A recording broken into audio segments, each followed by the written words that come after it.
Assalamualaikum warahmatullahi wabarakatuh. Alhamdulillah, alhamdulillah, alhamdulillah. Wassalatu wassalamu ala rasulillahi wa ala alihi wa sahbihi wa mawalah. Amma ba'du. Pertama-tama, marilah kita panjatkan puji dan syukur kepada Allah Subhanahu wa Ta'ala. Karena berkat rahmat dan karunia-Nya, kita masih diberikan kesehatan dan umur panjang, sehingga kita bisa memperingati hari Maulid Nabi Muhammad SAW.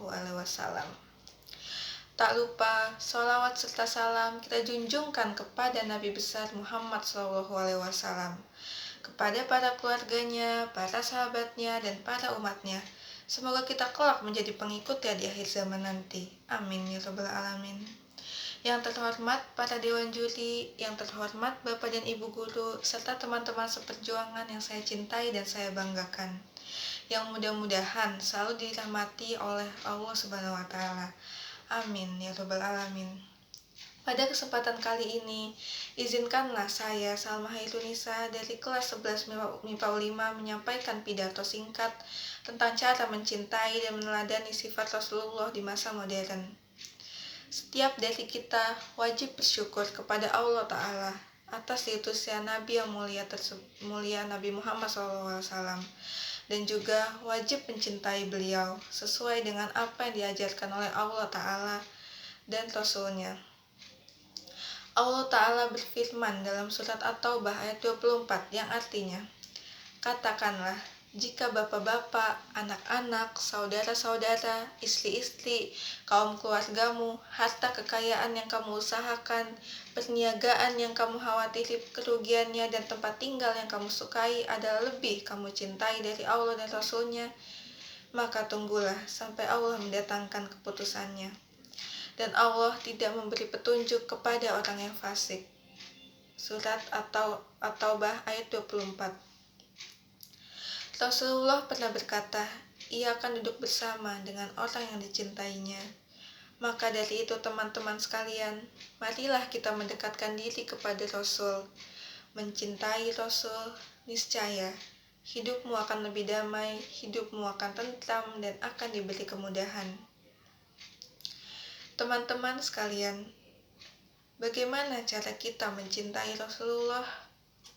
Mencintai Rasulullah bisa dengan yang pertama meneladani sikapnya, kedua belajar hadis, dan yang ketiga selalu ikuti ajarannya. Dengan melakukan ketiga hal itu, insya Allah teman-teman telah membuktikan cinta kepada Rasulullah. Adapun sifat-sifat Rasulullah ada 4, yaitu yang pertama ada as-sidik, yang berarti selalu benar atau jujur. Semua Rasul Allah tidak pernah berbohong, baik kepada Allah ataupun kepada manusia.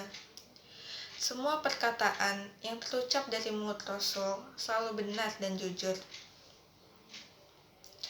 Yang kedua, ada amanah, yang berarti dapat dipercaya. Sifat amanah ini pada Rasul memiliki arti bahwa Rasul dapat dipercaya. Mulai dari perkataannya hingga perbuatannya, semuanya dapat kita percayai. Yang ketiga adalah tabligh, yang berarti menyampaikan wahyu Allah Subhanahu wa Ta'ala. Semua wahyu yang diberikan oleh Allah Subhanahu wa Ta'ala selalu Rasul sampaikan semuanya kepada umatnya. Tidak ada satupun wahyu yang disembunyikannya. Yang keempat ada al-fatonah, atau yang berarti Rasul memiliki kecerdasan yang tinggi.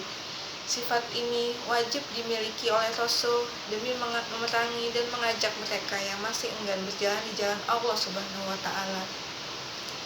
Selain itu, dalam menyampaikan wahyu dari Allah, Rasul membutuhkan strategi, diplomasi, serta kemampuan khusus agar dapat diterima oleh kaumnya.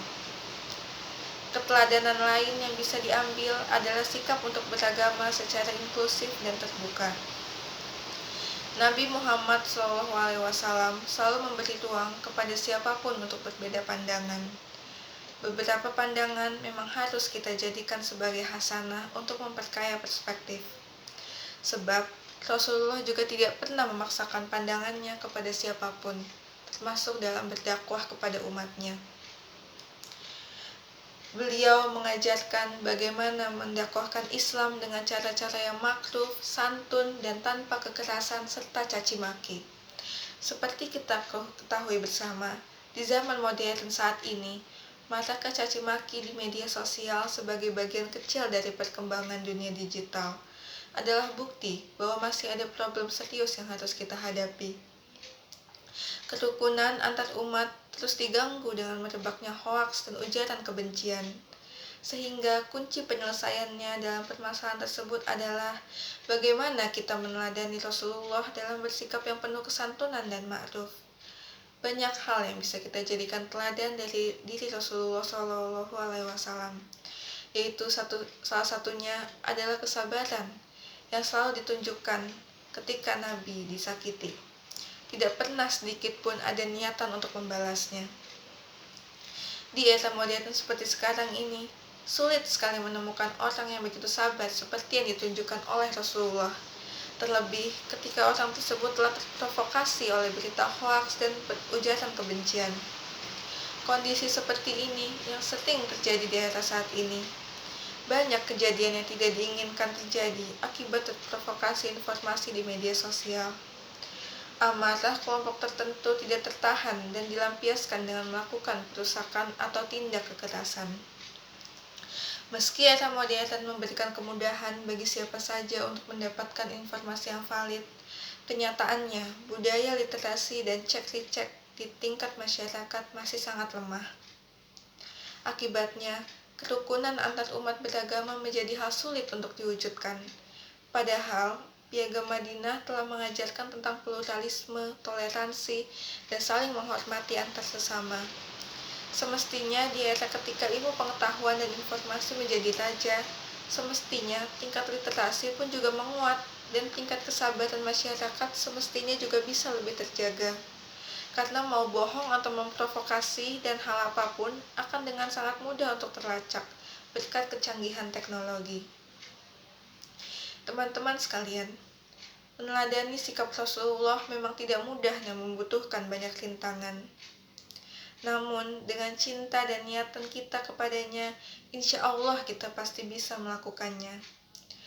Namun, meneladaninya secara sempurna jelas tidak mungkin, karena Nabi Muhammad diciptakan sebagai manusia yang sempurna yang tidak ada bandingannya. Namun demikian, kita sebagai umat Islam seharusnya berusaha semaksimal mungkin apapun hasilnya. Sebagai generasi muda yang berprestasi, seharusnya di zaman modern ini, kita tidak akan gagap terhadap teknologi. Namun, kita tidak boleh melupakan prinsip kita sebagai orang muslim. Maka dari itu, marilah kita benahi kembali akhlak kita, lalu kembali kepada ajaran Allah dan mencoba untuk meneladani sifat Rasulullah agar kita menjadi umat yang terbaik yang mendapat syafaat di akhirat nanti. Amin ya rabbal alamin. Sekian dari saya, mohon maaf bila ada kesalahan kata. Wassalamualaikum warahmatullahi wabarakatuh.